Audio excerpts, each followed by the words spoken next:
Bienvenue à cette autre édition. Ce matin, nous allons nous entretenir sur le thème « Le bonheur est un choix, pas une option ». Et les passages que nous allons examiner sont tirés de 2 Rois au chapitre 4, versets 1 à 4, il est écrit. Une femme d'entre les femmes des fils des prophètes cria à Élisée en disant « Ton serviteur, mon mari, est mort. Et tu sais que ton serviteur craignait l'Éternel. Or, le créancier est venu pour prendre mes 2 enfants et en faire ses esclaves. » Élisée lui dit « Que puis-je faire pour toi?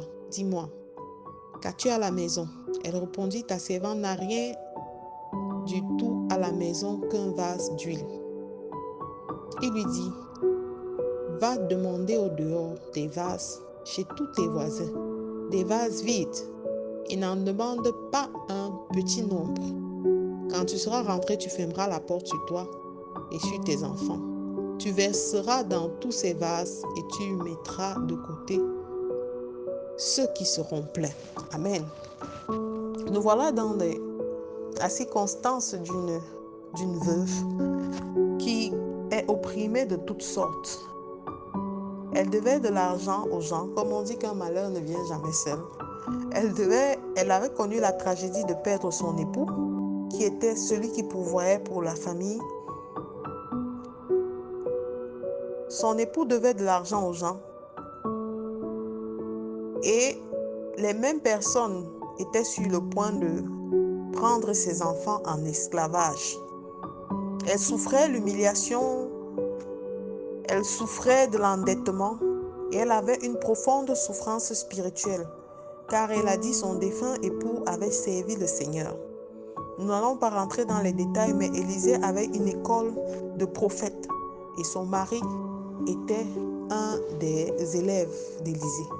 Mais voilà qui se retrouve seul, venant demander de l'aide à Élisée, serviteur de Dieu. Ce dernier lui a posé 2 questions. Que puis-je faire pour toi? Et qu'as-tu à la maison? Que puis-je faire pour toi? C'est la première question à laquelle la plupart des personnes auraient répondu. Parce qu'on se dit, bien évidemment, je souffre, je suis dans des problèmes, je me meurs. Elle est venue crier. Et tu peux me trouver de l'argent, tu peux prier pour moi, tu peux imposer les mains. Mais cette dame n'a pas choisi la facilité. Et elle a répondu à la 2e question, qu'as-tu à la maison? C'est à chacun de nous de choisir de quelle manière nous allons construire notre bonheur. Et le bonheur, c'est nous qui choisissons d'être heureux. Ce n'est pas une option. Dieu a fait pour nous des projets de paix et non des projets de malheur. Alors si tu es conscient de ce que tu as fait le choix du bonheur, tu dois faire le choix des bonnes options qui te donneront la possibilité de trouver de quoi te nourrir et pourvoir à tes besoins. Elle aurait pu répondre à la première question. Que puis-je faire pour toi? Non. Qu'as-tu à la maison? Je ne veux pas seulement que tu me donnes du poisson, mais je veux que tu m'apprennes à pêcher. Parce que mon bonheur dépend de moi. Et je choisis d'être comme cette femme qui a choisi non pas la question la plus facile, mais de répondre à la 2e question. Qu'as-tu à la maison? Parce qu'elle sait qu'une fois que le Seigneur a ouvert les portes pour pouvoir, elle pourra de cette manière subvenir à ses besoins et à ceux de ses enfants. Et le Seigneur a béni sa bouche. Elle n'a dit qu'elle n'a rien, comme beaucoup auraient dit dans la même situation. Mais elle a ajouté qu'un vase d'huile. Alors qu'est-ce que tu as entre ta main? Qu'est-ce que tu as en ta possession? Sur la base de quoi tu pars pour demander de l'aide au Seigneur? Qu'attends-tu de Dieu? Que peux-tu lui présenter? Nous avons 3 ingrédients ici que le prophète, le serviteur de Dieu, loin du Seigneur Élisée, a soulevé à son endroit. Le premier, c'est relâcher la parole créative. Le 2e ingrédient, c'est ce qu'elle avait à sa disposition, le vase d'huile. Le 3e, ce sont des vases d'emprunt. Car le serviteur de Dieu lui a dit au verset 3, va demander au dehors, chez tous tes voisins, des vases vides et n'en demande pas de petits. C'est pour dire que dans l'intervention pour la construction de ton bonheur, pour le choix de ton bonheur, tu as besoin de 3 ingrédients. Relâcher la parole créative, ça veut dire que tu as besoin d'une parole prophétique qui vient de Dieu et de la parole de Dieu. La Bible dit dans Romains 10, 17 que la foi vient de ce qu'on entend et ce qu'on entend vient de la parole de Dieu. Le deuxième ingrédient, c'est le vase d'huile.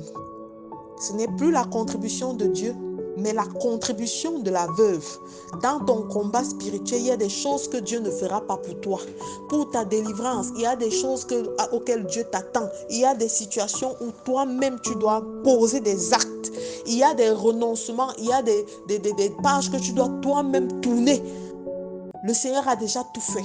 Il a relâché la parole, c'était sa contribution. Mais quelle est ta contribution dans ce combat? Quelle est ta contribution dans le choix du bonheur que tu as fait? Elle a dit, je n'ai rien, mais j'ai un vase d'huile. Alors, il y a toujours quelque chose que Dieu a mis à notre disposition. Tant que tu es vivant, tu as toujours quelque chose. Il y a du potentiel en toi, il y a une énergie, il y a une force motrice en toi que tu dois réveiller. Tu peux résister au mal, toi qui m'écoutes. Tu peux arrêter de courir à gauche à droite vers des hommes pour trouver ta situation. Et le troisième ingrédient, ce sont les vases d'emprunt. Les vases des voisins. C'est la contribution des autres dans la construction de ton bonheur. Il y a la contribution de Dieu dans la parole prophétique relâchée. Élisée a dit, va. Il y a le vase d'huile qui était sa propre contribution et les vases d'emprunt. Tu ne peux pas espérer que les uns vont prendre la place de Dieu. Dieu a sa place qu'un homme ne peut pas prendre. Ta contribution, c'est la tienne. Tu dois la poser des actes concrets toi-même. Et maintenant, les autres viendront soit pour te soutenir, soit pour t'accompagner. Dans le royaume de Dieu, tout est fait selon un ordre. Ton bonheur n'est pas une option, bien-aimé. Ton bonheur, c'est un choix. Renonce à tout ce qui ne glorifie pas le Seigneur dans ta vie dès à présent. Renonce à ramer à contre-courant de ce que la parole de Dieu t'a enseigné. Ne vis pas en insensé, bien-aimé. La parole de Dieu nous dit tout. Si tu es dans une compromission avec un homme ou une femme quelconque, renonce. Marche selon la vérité de Dieu et tu verras sa gloire. La veuve a mis en exergue sa foi et elle a choisi le bonheur en mettant en exposant les choses dont elle disposait. Personne ne part sur la base de rien du tout. Je vais te dire ce matin, Jésus est dans ta barque. Et tant que Jésus est dans ta barque, il a déjà relâché la parole. Tu réussiras, tu y arriveras. Tes problèmes trouveront une solution. À toi, à ton tour, de dire au Seigneur, je suis disposé à marcher selon ce que tu m'as enseigné. Et il enverra à tes côtés des personnes pour te soutenir dans cette marche. Tu n'as jamais été seul. Choisis le bonheur. Je te recommande de faire cette prière avec moi, Père éternel. Je choisis de vivre dans le bonheur, Seigneur. Je choisis de suivre Jésus-Christ qui est mort sur la croix pour mes péchés. Je choisis encore dès ce matin de renouveler mon alliance avec toi et de m'attacher à toi de tout mon être. Béni sois-tu, Seigneur. Reçois louange, honneur et gloire.